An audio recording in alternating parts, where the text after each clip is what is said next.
lobbying is something that's going on all the time. Depends how you define lobbying. When I first entered Parliament in 1970, I won't say lobbying was in its infancy, because lobbying goes back to the 19th century before, but there was less organised lobbying. People would come to the central lobby of Parliament to lobby their members of Parliament on individual issues or on matters of social concern or on general issues of taxation or whatever. But it was, to say there was no orchestrated lobbying at that stage would be to tell a downright lie. Of course there was, but it was much less sophisticated and much less organised than it is now. There are now dozens of companies that depend upon lobbying for their very existence.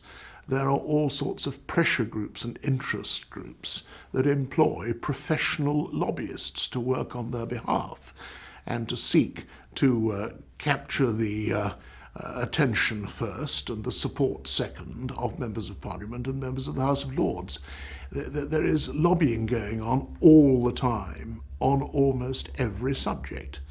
Now, this is fine up to a point. We do have very strict rules, of course, about not being involved with any group where we are getting paid or where we are getting some privileges, and then trying to push that cause in Parliament. Because obviously I think that would be seen to be corrupt and quite wrong. There is a lot of lobbying in Britain, certainly much more than there used to be, but not as much as you would expect, for example, in the United States.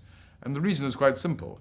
In the United States, Congress, the elected part of the system, is quite separate from the president, from the government of the United States, and therefore members of Congress are much more independent, but their votes are required to finance any government project. So it's worth lobbying them, and that becomes a pretty intensive part of the American political system.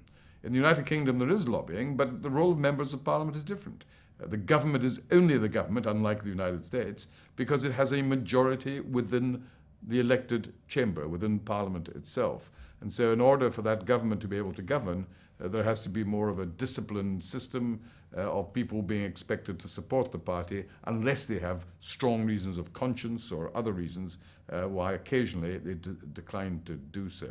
So it's against that background that lobbying has become much more significant, but I think the lobbyists themselves realize that it's the political parties you have to persuade.